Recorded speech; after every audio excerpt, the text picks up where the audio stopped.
고난주간 특별 새벽기도 5번째 시간, 마지막이 아름다운 분 예수 그리스도, 그 가상 7원을 가지고 십자가상에서 하신 승리의 말씀이라는 제목으로 말씀을 나누도록 하겠습니다.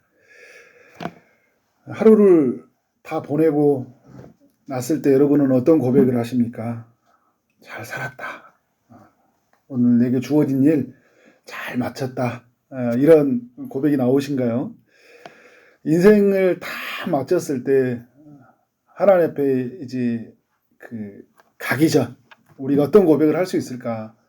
나 인생 전체를 살았을 때 나는 한 자녀로서, 엄마로서, 아내로서, 성도로서 난 하나님 앞에서 착하고 충성되게 잘 살았다. 나에게 맡겨진 그 모든 일을 나는 다 마치고 떠난다. 사도 바울이 디모데 후서에서 말했던 것처럼 모든 일을 마치고 이제 그 영광스러운 주님을 맞이한다는 그 고백이 있잖아요. 그런 것처럼 우리의 삶에 그런 고백이 있을까? 저는 우리 주제와 맞게 마지막이 아름다운 분 예수 그리스도잖아요. 마지막이 아름답잖아요. 예수 그리스도는 처음부터 마지막까지 영원 전부터 이미 아름다우신 분이셨고 이 땅에 죽어가는 영혼을 구원하시기로 오시는 태어나는 그 순간 또 죽으시는 그 마지막까지 매우 아름다운 삶이었다. 마지막까지 자신의 모든 일을 온전히 잘 마치는 모습을 우리에게 보여주고 있습니다. 그래서 여러분, 예수님은 그 주어진 인생을 다 마쳤을 때 하는 고백이 무엇입니까? 다 이루었다라는 고백이에요. 30년 동안 사적 생애를 사시고 3년 반 공생애를 사신 예수님은 자신이 이 땅에서 해야 될 모든 일을 다 이루셨다는 거예요. 로마의 사람들에게 예수님은 반역을 저지르는 왕이잖아요. 유대인의 왕이라고 했으니까. 유대 종교 지도자들에게 예수님은 율법을 모독하고 성전을 모독하고 하나님을 모독한 사람이에요. 그래서 저주받아서 죽은 사람이었거든요. 그런데 예수님이 죽기 전에 하시는 말씀은 뭐냐면 다 이루었다라는 거예요. 그러니까 이 다 이루었다라는 이 말은 세 가지 방향이 있어요. 첫 번째는 자기 자신을 향한 말이에요. 내가 해야 될 일을 어떻게 해요? 다 마쳤다는 거예요. 난 할 일 다 했어. 난 여기까지야. 33년의 생애밖에 살지 않았는데 자기 자신이 해야 될 일을 다 했다는 거예요. 60년, 70년, 80년, 90년을 살아도 자기가 해야 될 일을 하지 못하는 사람들이 있어요. 33년을 살았지만 어떻게 해요? 자신이 해야 될 일을 완벽하게 다 마쳤다는 거예요. 하나님을 향한 말이기도 하죠. 하나님, 하나님이 저에게 주신 이 사명, 저에게 주신 일 다 저는 마치고 돌아갑니다 라는 그 말의 의미가 담겨 있어요. 또 이것은 사람들을 향한 말이에요. 우리를 향한 말이에요. 사랑하는 제자들아, 사랑하는 이 땅의 백성들아, 나는 이 땅에서 내가 해야 될 일을 다 이제 마치고 간다. 이제 걱정하지 말아라. 이제 자유하게 살아라 라는 그런 메시지가 담겨 있는 거죠. 그래서 예수님이 다 이루신 것을 보면 제가 몇 가지로 정리했는데요. 예수님은 자신에게 주어진 사명을 다 이루셨다는 거예요. 예수님에게 주어진 사명은 어떤 사명입니까? 죄인을 구원하는 사명이잖아요. 인자가 온 것은 잃어버린 자를 찾아 구원하려 하심이라. 삭개오를 구원하시고 나서서 하신 말이에요. 내가 온 것은 너를 구원하기 위해서 온 것이다 라고 말하는 거잖아요. 디모데전서 1장 15절에 보면 그리스도 예수께서 죄인을 구원하시려고 세상에 임하셨다. 예수님은 죄인을 구원하기 위해서 오셨어요. 그리고 마지막 죽는 그 순간까지 어떻게 합니까? 죄인들을 구원하기 위해서 십자가에 죽으셨고 그 십자가에 매달리는 그 순간에도 한 명의 강도를 구원하시잖아요. 그 끝까지 자신이 해야 될 일들을 감당하신 거예요. 이것을 위해서 오셨거든요. 또 하나는 뭐냐면 요한복음 17장에 보면 4절에서 이런 말씀이 있어요. 아버지께서 내게 하라고 주신 일을 내가 이루어 아버지를 이 세상에서 영화롭게 하였사오니 라는 고백이에요. 하나님께서 일러주신 일을 다 순종했다는 거예요. 하나님의 뜻에 순종함으로 하나님께 영화롭게 되었다는 거거든요. 그 영화롭게 하는 사명을 온전히 다 감당했다는 거예요. 하나님이 이 땅에서 예수 그리스도가 해야 될 그 미션이 있었죠. 하나님이 예수 그리스도를 보내셨을 때 그 모든 일을 자신은 예수님의 뜻은 완전히 비우고 하나님의 뜻으로 채워서 완벽하게 순종했다는 거예요. 그래서 여러분, 예수님은요, 이 땅에 사시는 동안 항상 두 가지를 따라 사셨어요. 하나는 뭐냐면 하나님의 뜻을 따라 사셨어요. 자기의 생각, 자기의 임의대로 하지 않았어요. 제가 계속적으로 말하는 게 그런 말이죠. 우리가 믿고 싶은 하나님, 그리고 우리가 따르고 싶은 명령이 아니라 우리가 믿어야 할 하나님, 우리에게 주신 명령을 따라 사는 것이 우리 성도의 본분이라고 했죠. 예수 그리스도는 우리에게 그 모범을 그대로 보이셨어요. 하나님의 뜻에 완전히 순종하셨어요. 그리고 또 하나는 하나님의 성령에 이끌렸다는 거예요. 그래서 누가복음과 사도행전을 누가가 기록했잖아요. 그 두 성경을 보면 성령에 이끌렸다는 이야기가 많이 나와요. 예수님은 성령에 이끌려서 사역하셨어요. 제자들은 뭘까요? 예수님이 보내신 성령에 이끌려서 사도행전의 역사를 이루어간 거예요. 예수님은 철저하게 성령님과 함께한 거예요. 성령과 함께하고 하나님 뜻으로 함께했다라는 거예요. 근데 이것이 하나님을 영화롭게 하는 거예요. 우리가 하나님께 영광을 돌린다고 하잖아요. 무엇으로 영광을 돌리는 거예요? 유명한 사람 돼서 대상 받아서 상 받으면 1등하면 돈 많이 벌면 하나님이 영화롭게 되는 거예요? 아니에요. 하나님의 뜻에 순종할 때 그것이 영화롭게 되는 거예요. 하나님의 뜻이 뭐였어요? 죽는 거예요. 내가 낮아지는 거예요. 그것이 하나님의 뜻이에요. 그것이 하나님을 영화롭게 한 거예요. 이제 그러면서 이 사명을 완전히 주님은 다 완수하셨다. 그래서 다 이루었다라는 의미를 가지고 있고, 예수님은 죽기 전에 그에 대한 기록된 모든 예언들을 성취하셨어요. 창세기 3장 15절에 보면 뱀을 이제 심판에 대한 이야기 나오죠. 여자의 후손이 뱀의 머리를 상하게 할 것이다. 사단의 권세를 멸할 것이다. 라는 말씀이 있었거든요.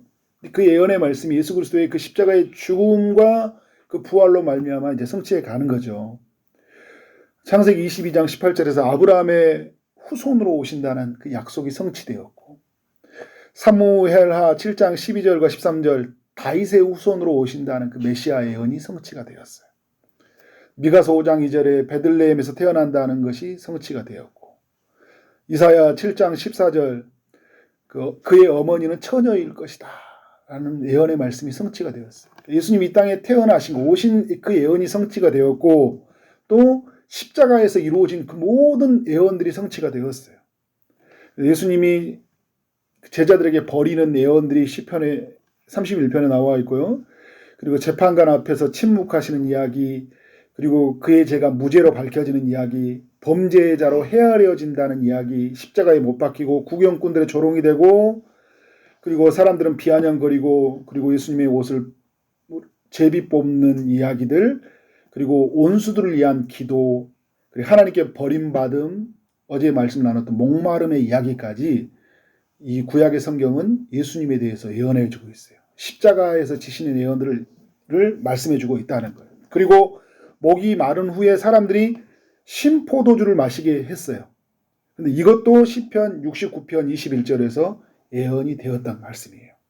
모든 예언들을 성취하셨어요. 근데 오늘 제가 제목에 그런 말씀하셨죠.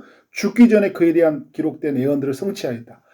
예수님이 죽으시고 나서도 났던 예언들이 있죠. 다리가 꺾어진다. 칼과 창에 찔리는 거다. 부자의 무덤에 묻히게 된다. 이런 예언들. 그리고 죽음에서 다시 살아난다는 예언이 어떻게 돼요? 부활한다는 예언이 죽음 이후에도 온전히 다 성취가 되어져요. 근데 예수님이 죽기 전까지 하셨던 그 모든 예언들이 다 성취되어진 거예요. 자기의 때. 그렇기 때문에 하나님 앞에 어떻게 고백하는 거예요? 다 이루어졌습니다. 라는 고백이에요. 예수님은 그러면서 이 땅에서 받아야 할 모든 고난을 다 받으신 거예요. 이사야 53장에서 말씀을 하고 있죠. 예수님은 찔리고 상하고 채찍에 맞는다. 이 땅에 구원하러 오신 메시아는 고난받는 메시아로 오신다는 예언이거든요. 그 예언의 말씀을 온전히 성취하신 거예요. 다 고난을 받았어요. 인류가 받아야 할 그 진노의 잔을 예수님이 대신 받으셨는데, 그래서 예수님이 대신 찔리고 상하고 채찍에 맞는 고통을 다 당하셨다는 거예요. 그러니까 여러분, 고난의 잔에 예를 들어서 물컵이 있다고 생각해 보세요. 이게 고난의 잔, 매우 쓴 잔이에요. 독초와 같은, 먹으면 온몸을 녹이는 잔이에요. 한 모금도 남기지 않고 다 마셨다는 거예요. 예수님이 이 땅에 오셔서 자기가 마셔야 할 이 고난의 잔을 온전히 다 비우셨다는 거예요. 예수님이 하신 일이에요. 그래서 예수님이 어떻게 해요? 다 이루었다라고 말씀하는 거예요. 예수님은, 그래서 여러분 중요한 이 메시지가 있는데요. 다 이루었다라는 것은, 그러니까 인간을 대신해서 죽으셨잖아요. 인간의 죄를 대신 담당하셨어요. 그 말은 뭐냐면 인간이 지불해야 될 모든 죄의 값을 자신이 다 감당하셨다는 거예요. 지불하셨다는 거죠. 어떻게 해요? 영원히 단번에 지불했다는 거예요. 인간이 구원받을 수 있는 길은 누군가가 대신 그 죄악을 짊어지고 형벌을 받아야 되잖아요. 그럼 누가 인간의 죄를 짊어지고 형벌을 받을 수 있냐는 거예요. 왜요? 다 도찐개지. 다 똑같은 죄인인데.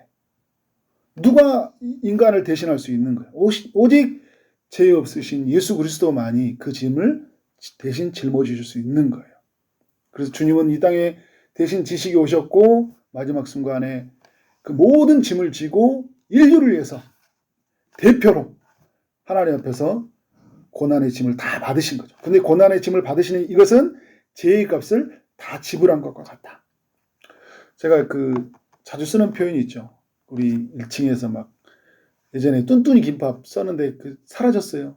비유로 썼는데 사라졌어요. 피자집 비유로 썼는데 피자집도 사라졌어요. 비유로 말하면 안 될 것 같아요. 집을 다 해놨는데 마음껏 드십시오 가면 여러분 그렇잖아요. 제가 여러분 옆에 밑에다가 가게를 말하지 않겠어요. 다 지불해놨습니다. 미용실 마음껏 쓰세요. 해놔놓으면 마음껏 하면 여러분 되는 거잖아요. 그죠? 왜요? 값을 다 지불해놨기 때문에. 하나님이 값을 다 지불하신 거예요. 우리는 여기 어떻게 돼요? 하나님에서 온전히 죄로부터 자유하게. 이제 어떻게 해요? 죄의 종로로 타지 않고 죄의 값은 사망이라고 했는데 이제 죽음 아래에서 살지 않고 이제 어떻게 돼요? 생명 안에 사는 삶. 죄에 갇혀진 삶이 아니라 하나님이 나를 죄를 용서해 주신 그 은혜로 사는 삶을 내가 마음껏 누리고 살면 되는 거예요. 아멘. 예수님은요. 이제 사단의 권세를 멸하신 거예요. 예수님의 십자가의 죽음은 사단의 권세가 끝이 났다는 것을 알리는 사건인 거예요. 사단과 그의 하수인 이 세상의 권력자들은 예수님을 죽이면 자신들의 세상이 될 거라고 생각했거든요. 그런데 여러분 반전이에요. 하나님 나라는 뭐예요? 예수 그리스도가 죽으니까 그의 모든 사단의 권세와 그 죄의 세력들이 어때요? 함께 죽는 역사가 일어나는 거예요. 그래서 여러분 기독교는 역설이에요. 죽는 게 이기는 거예요. 내가 낮아지는 게 이기는 거예요. 내가 포기하는 게 이기는 거예요. 주님이 우리에게 이걸 보여주셨잖아요. 그래서 여러분 사단이 멸해주면서 어때요? 이제 사단 안에서 우리는 벗어난 존재가 됐고 죄에서 벗어나는 존재가 되었고 죽음이 우리를 지배하지 못하는 어떤 것도 우리를 구속하지 못하고 우리를 지배하지 못하는 그런 존재가 된 거예요. 우리는 이제 예수 그리스도가 주인된 삶이다. 예수 그리스도 안에 있는 생명이 우리 안에서 머무는 사람입니다.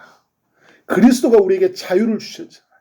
그 자유를 가진 자이다 라는 거죠. 여러분 이 하나님께서 요구하시는 것이 이 모든 것이 누구로 말미암아 다 이루어진 거예요? 예수 그리스도 안에서 다 이루어졌다. 그래서 예수 그리스도는 우리의 모든 죄를 다 어떻게 짊어지시고 십자가에 죽으셨잖아요. 이 말은 하나님이 우리의 죄를 예수님에게 옮겨가게 하셨다는 거예요. 이거를 이제 전가시켰다 이야기를 하거든요. 이사야 53장 6절에서 여호와께서는 우리의 무리의 죄악을 그에게 감당시키셨다. 우리가 여러분 이렇게 죄를 가지고 있어요. 이 죄를 어떻게 해요? 수많은 죄예요. 수많은 죄를 예수님에게 옮겨주셨다. 우리는 여러분 어떤 존재가 된 거예요? 죄가 다 사해진 존재. 죄로부터 벗어난 존재가 되었다는 거예요. 전가시켰다는 거예요. 그래서 베드로전서 2장 24절에서 그리스도께서 친히 나무에 달려 그 몸으로 우리의 죄를 담당하셨다라는 거예요. 그래서 우리에게 어떤 일이 일어난 겁니까? 우리는 죄에서 자유해졌다는 거예요. 로마서 8장 1절. 그러므로 이제 그리스도 예수 안에 있는 자에게는 결코 정죄함이 없다. 누구도 정죄할 수가 없어요. 왜냐하면 그리스도 예수 안에 있는 생명의 성령의 법이 죄와 사망의 법에서 너를 해방하였습니다. 라고 말씀하고 있는 거예요. 해방했다는 거예요. 이 사도 바울과 같은 이 고백을 했던 사도 바울이 얼마나 큰 죄를 많이 저질렀습니까? 예수 믿는 사람을 핍박하고 그렇죠? 다 죽이고 하는 역할들을 했던 사람이에요. 스데반을 죽였던 사람이죠. 얼마나 큰 이 죄책감이 있겠어요. 살아가면서. 사람들을 볼 때마다 자기는 죄책감이 밀려올 거예요. 너무 열심히 특심했는데 그것이 하나님의 뜻을 방해하는 하나님의 뜻과 상관없는 삶을 살았어요. 아까도 말했던 것처럼 하나님의 뜻에 상관없으니까 어떻게 돼요? 하나님께 영화로움이 되지 못한 거예요. 얼마나 부끄러운지 몰라. 자기의 삶을 돌아온 삶을 바라보며 그리고 자기가 상처 줬던 사람들 볼 때마다 숨고 싶은 거예요. 다 내려놓고 싶은 거예요. 그러나 자신을 구원해 주신 그리스도를 바라볼 때마다 어떻게 돼요? 자는 죄로부터 자유한 자가 되었다는 거예요. 완전히 벗어난 자가 되었다는 거예요. 그래서 여러분 우리는 순간순간마다 누구를 바라봐야 되냐면 그리스도를 바라봐야 돼요. 그리스도 안에서 죽은 나, 그리스도와 함께 살아난 나로 살아야 돼요. 그리스도가 값을 지불해 준 나로 살아야 돼요. 그래서 여러분 그런 표현을 쓰잖아요. 우리는 예수님 짤이다. 나는 예수와 함께하는 사람이다 라는 거예요. 사도 바울은 그리스도 안에 있는 나를 보기 때문에 어떻게 해요? 나는 정죄함이 없다. 나는 해방된 존재라는 거예요. 그래서 여러분 우리의 죄는 멀리 떠나갔어요. 레위기 16장에 보면 그런 내용이 있거든요. 염소 2마리가 있는데 한 마리는 잡아서 성막 안에서 들어가서 그 속죄소 이와 앞에 뿌려요. 그러니까 하나님의 공의를 만족시키는 거죠. 우리의 죄값을 지불하는 거예요. 다른 한 마리는요. 이 안수를 해요. 그래서 그 안수를 한다는 거냐면 내 죄를 그 양에게 옮긴다는 거예요. 전가시켰다는 거죠. 그래서 그 양을 광야에다 놓습니다. 그래서 어떻게 돼요? 이 예루살렘에서 멀리 떠나가게 해요. 이 말은 무슨 말이에요? 우리의 죄가 멀리 떠나갔다는 거예요. 이로 우리 죄는 멀리 떠나갔어요. 이사야에서 1장 18절에서 말하잖아요. 너희의 죄가 주홍 같을지라도 눈과 같이 희어졌다. 진홍같이 붉을지라도 양털같이 희게 되었다. 그러니까 우리의 죄는요. 완전히 사라졌다는 거예요. 사라졌다. 하얗게 되었잖아요. 그죠? 그래서 어떻게 돼요? 우리의 죄는 완전히 사라졌고 죄는 완전히 멀어졌기 때문에 그런 예전에 가지고 있었던 그 죄에 대한 그 죄책감, 또 죄에 대한 그런 정죄감, 그 죄에 주눌려서 내가 못나 보이고 내가 부족해 보이고 그래서 하나님 앞에 자격이 없는 사람처럼 보이고 그렇게 살지 말라는 거예요. 이제 죄는 멀리 떠나갔다. 그리스도가 다 이루심으로 말미암아 이런 일이 우리 가운데 이루어졌다는 거예요. 그리스도께서 그 양은 그리스도를 의미하는 거잖아요. 우리의 죄를 가지고 어떻게 해요? 십자가에서 죽으셨고 또 한편에 어떨 때 우리의 죄를 가지고 어떻게 해요? 그 죄를 가지고 멀리 떠나간 거예요. 우리는 죄가 의 종로로 탄 존재가 아니라니까요. 죄가 우리 안에서 우리에서 있어서 죄가 역사해서 우리에게 그 죄의 값을 다시 무는 그런 존재가 아니라는 거예요. 이 이루어진 사건을 어떻게 하냐? 성경이 이제 그 십자가 이후의 사건을 보여주고 있어요. 예수님이 십자가에 죽는 순간 어떤 일이 일어납니까? 성소의 성막의 휘장이 갈라져요. 휘장이 갈라진데 어떻게 갈라집니까? 이에서부터 아래로 찢어져요. 휘장을 누가 찢으면 아래에서 찢었다고 하는 게 아니라 이에서 찢어서 내려오는 거예요. 무슨 말이에요? 하나님이 찢어서 어떻게 하십니까? 하나님께로 가는 길을 열어놓으시는 거예요. 예수님의 죽음으로 말미암아 다 이루어졌다는 것을 알려주는 거죠. 또 하나는 뭡니까? 예수 그리스도가 죽음에서 다시 살아나는 거예요. 구약의 제사에서 대제사장이 가서 대속죄일 때 인간을 대신해서 제사를 드리잖아요. 대제사장이 들어가서 다시 나오면 뭐가 되면 하나님이 제사를 받으셨다는 의미를 가지고 있어요. 예수님이 인류의 죄를 가지고 하나님 앞에 섰잖아요. 다시 살아났다는 의미는 뭐예요? 우리의 죄를 다 받았다는, 다 이루어졌다는 의미를 부활로 말미암아 보여주고 있는 거예요. 그리고 예수님은 어떻게 해요? 다시 보좌 우편에 앉으셨잖아요. 다 이루셨기 때문에. 그러니까 이제 하나님께서 이 땅에 주고 준 구원의 사명, 하나님께 영화롭게 하는 모든 사명을 다 하고 원래 있는 그 자리로 가신 거예요. 다 이루셨기 때문에 가신 거죠. 그리고 이 땅에 누가 오셨습니까? 그리스도가 하신 일을 지속적으로 이루어가기 위해서 성령이 임하신 거예요. 이 네 가지 사건을 보여주고 있는 거잖아요. 이 성경이 그대로 나오고 있는 거예요. 예수님의 죽음 이후에 일어난 사건이에요. 그래서 예수님은 다 이루어졌다는 것을 이 땅에 알려주는 거죠. 그럼 우리가 해야 될 일은 뭐예요? 우리가 해야 될 일은 이 모든 일을 그리스도께서 다 이루셨다는 것을 믿는 것뿐이에요. 주님이 다 값을 지불했다. 그래서 다 치루었다. 믿음으로 받아들인 거예요. 우리가 믿을 때 우리 안에서 어떻게 해요? 그 아들의 피가 우리의 모든 죄를 사하여 준 줄 믿습니다. 그리스도 안에서 믿을 때 우리의 죄가 그리스도에게 옮겨가고 우리는 죄로부터 자유한 자가 되었다. 성경은 우리에게 이야기해 주고 있습니다. 그래서 여러분, 우리는 율법의 행위로서 다시 의로워지려고 하는 시도를 멈춰야 돼요. 그러니까 뭔가를 해서 하나님 앞에서 만족시키려고 하는 나의 그 의로움을 추구하는 거 있죠. 그러니까 하나님 앞에서 믿음으로 살아가지 말라는 이야기가 아니에요. 내가 구원받은 백성으로서 그에 합당하게 살아가는 삶은 맞아요. 그런데 이것이 하나님의 그 의로움을 위해서, 나의 구원을 이루어가기 위해서, 내가 하나님 앞에 구원받기 위해서 어떻게 해요? 내가 율법을 행하는 게 아니잖아요. 신약시대 때 하나님 앞에 내가 예수 그리스도를 믿는 것으로 구원받았다는 사실이 이게 믿어지지 않은 거예요. 그러니까 어떻게 돼요? 할례를 받아야 되겠어요. 그래서 유월절을 지켜야 될 것 같은 거예요. 뭔가를 행해야 될 것 같은 거예요. 그래야 하나님의 공의에 만족할 것 같은 거예요. 그래야 자유해지는 거예요. 그냥 뭔가를 해야지만 자유해지는 거예요. 아니에요. 우리는 그리스도의 공로로 말미암아 자유해진 거예요. 히브리서에서 말씀하잖아요. 예수 그리스도를 힘입어서 성소에 들어갈 담력을 얻었다는 거예요. 그래서 예수 그리스도 앞에 하나님 앞에 담대히 나아가라는 거예요. 여러분, 우리가 이렇게 뭔가를 해서 의로워지려고 하는 시도를 멈춰야 돼요. 그리고 죄가 주는 정죄감, 모든 죄책감으로부터 벗어나라. 사단은요, 끊임없이 우리를 그 옛 상태, 그러니까 아들 예수를 믿기 전에 있었던 그런 감정들, 이런 것들을 계속 우리에게 주입을 시켜요. 그러니까 우리에게 부족하다 이야기하는 거죠. 우리는 구원받지 못할 만한 사람이라는 것을 계속 우리로 하여금 정죄를 하는 거예요. 그러니까 우리가 신앙생활을 잘하고 기도도 하고 말씀도 보고 이렇게 교회 봉사도 많이 하면요, 나는 뭐 구원받는 이것들에 대해서 전혀 흔들림이 없어요. 내가 신앙생활을 조금 잘 못하잖아요. 곧바로 찾아옵니다. 네가 구원받는 백성 맞아. 너 봐. 너 하는 행동을 보니까 너는 예수 믿는 사람 같지 않아.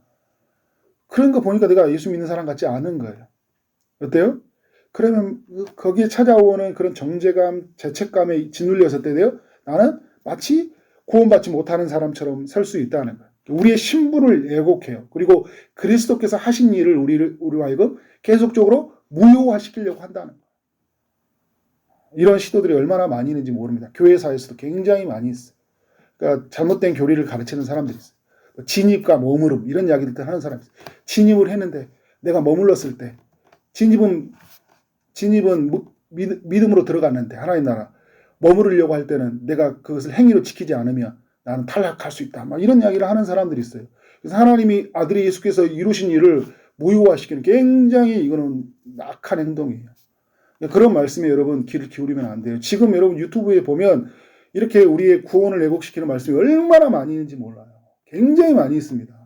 우리가 이게 분별할 수 있는 지혜가 있어야 되는데, 좋은 말 하고 또 몇 가지 있었던 막 사례들 간증 이야기 하니까 그런가 보다 했는데 들어가다 보니까 어떻게 된 거예요?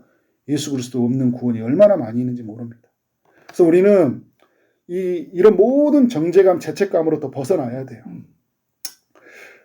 이제 과거에서 우리 성도들 안에서 받았던 상처들이 있거든요. 우리 교회에서 받았던 상처들, 또 사람들에게 받았던 상처들이 있어요. 더 이상 우리의 삶은요, 과거에 묶여 살아서는 안 돼요. 하나님이 아들 예수께서 이루신 그 사건 안에서 우리는 살아야 된다. 그래서 이것을 온전히 누려야 돼요. 우리는 아버지의 집에 살아야 돼요. 하나님이 이루신 그 예수 그리스도로 말미암아 우리를 하나님의 생명 안에, 그 아버지의 집 안에서 머물게 하셨잖아요. 그러니까 그 집 안에서 우리는 마음껏 누리고 살아야 된다. 우리 그런 표현 아시죠? 비행기의 값을 다 지불했는데 비행기 들어가서 먹으면 어떻게 돼요? 막 뭔가를 사야 될 것 같고 나는 자격이 안 되는 것 같아서 나는 비행기 타는 동안 끝까지 먹는 것도 요구하지도 못하고 살았던 그런 이야기들 가끔 듣죠. 우리가 여러분 예수 믿으면서 그렇게 살아갈 때가 얼마나 많이 있는지 몰라요. 내가 하나님 앞에서 자격이 안 되는 것 같아요. 그러니까 뭐 새벽기도 조금 나오면 하나님 앞에서 막 하고 못 나오면 아무것도 기도도 안 돼요. 나는 뭐 하나님 앞에 자격이 안 돼요. 나 같은 사람 하나님이 뭐 쓰시겠어요. 나는 기도도 응답도 안 해주실 것 같아요. 내가 한 게 없어요. 교회도 한 게 없어요. 그렇지 않아요, 여러분. 하나님의 자녀예요. 마음껏 요구하세요. 그렇다 해서 뭐 여러분 막 기도하지 말라는 이야기가 아니에요. 은혜를 알면요, 하나님이 베푸신 은혜를 알면 기도할 수밖에 없죠, 그죠? 그런데 혹시 내가 기도하지 못하는 영적 침체가 오더라도 그것이 나를 하나님과 관계를 완전히 끊어지는 것이 아니라 교제가 끊어지는 거지 관계가 끊어진 게 아니에요. 우리가 잘 분별을 해야 돼요. 교제가 끊어진 거지 관계가 끊어진 게 아니다. 그러니까 우리는 뭐예요? 내 행위를 따라서 관계가 끊어진 줄 안다니까요. 마치 구원받지 못하는 사람처럼 살 때가 얼마나 많이 있는지 모릅니다. 근데 우리가 연약하기 때문에 주님이 어떻게 돼요? 성령을 보내주셨잖아요. 성령을 통해서 내가 하나님 안에서 어떤 삶을 살게 되었는지, 그 하나님 아들 그리스도께서 어떤 일을 이루셨는지를 내가 붙잡고 그 안에서 은혜를 누리게 한다는 거예요. 그래서 여러분, 우리가 살아가는 동안 보면 그 예수 그리스도 안에서 이루신 그 모든 일이 부족하게 보이고요. 그래서 불완전하게 보일 때가 굉장히 많이 있거든요. 사람들의 그런 시선들, 사람들의 소리들, 이런 것들에 의해서 나의 신앙생활이 그렇게 어떻게 돼요? 내가 조금 못하게 되면 사람들이 막 바라보는 그 나를 보면서 나는 그 정도의 사람이라고 생각할 때가 있어요. 사람들이 말해주는, 인정해주고 칭찬해주는 소리, 그리고 사람들이 나에 대해서 예를 들어 뒤에서 뭐 뒷담화하고 막 나에게서 좋지 않은 소리를 하면 나는 거기에서 준하는 사람들이 바라보는 시선에 갇혀 있는 나, 사람들이 말해주는 소리에서 나는 그 정도로 살아가는 나로 생각할 수 있어요. 내가 어떤 집에 살고 있으니까 뭘 가지고 있으니까 그 정도로 사는 사람이라고 생각할 수 있어요. 그렇지 않습니다, 여러분. 하나님은 우리를 하나님의 안에서 최고의 값을 지불한 가장 존귀한 자이고 가장 귀한 자로 우리를 바라보고 있어요. 하나님의 시선으로 살아야 돼. 하나님의 소리, 나의 사랑하는 자, 나의 기뻐하는 자로 말했던 예수 그리스도를 그렇게 말씀하셨잖아요. 예수 그리스도 안에 있는 우리를 동일하게 기뻐하는 자고 사랑하는 자로 말씀하신다. 그 안에서 살아야 돼요. 그렇게 살지 않으니까 늘 불안한 거예요. 여러분, 예수를 믿는다는 것은요, 우리가 날개를 얻는 것과 같은 거예요. 제가 안양에서 사역을 할 때 그 만안교가 있거든요. 석수동에 보면. 그 만안교에 보면 그 옆에 난간이 없어요. 근데 그 난간의 끝에서 새가 한 마리가 다 끝에 서 있어요. 근데 새를 보면서 그걸 불안해하는 사람은 아무도 없습니다. 근데 가끔가다 거기에 난간에서 앉아있는 사람이 있어요. 술 취하는 분들. 그분을 보면 되게 불안해요. 왜냐하면 그분에게 날개가 없거든요. 떨어지는 순간 어떻게 돼요? 죽는 거예요. 새는요, 거기에 떨어진다는 걱정을 안 해요. 왜요? 날개가 있기 때문에. 여러분, 그리스도 안에 있다는 건요, 우리는 그 날개를 가졌다는 거예요. 여러분, 그래서 우리에겐 다시 죽음이 없어요. 떨어지는 것 같지만 떨어지지 않아요. 주님이 우리에게 이 모든 일을 행하셨다는 거예요. 그러니까 우리에게 이 예수 그리스도 안에서 이루어진 이 일들을 우리가 마음껏 누리고, 그래서 이 세상에서 진짜 아무것도 못하는 사람처럼 사는 것이 아니라 주님이 주신 그 날개를 가지고 마음껏 날아가시고 마음껏 주집 안에서 그 모든 일을 행하면서 하나님께 영광이 되는 그런 삶이 되어지기를 주님 이름으로 축원합니다. 아멘.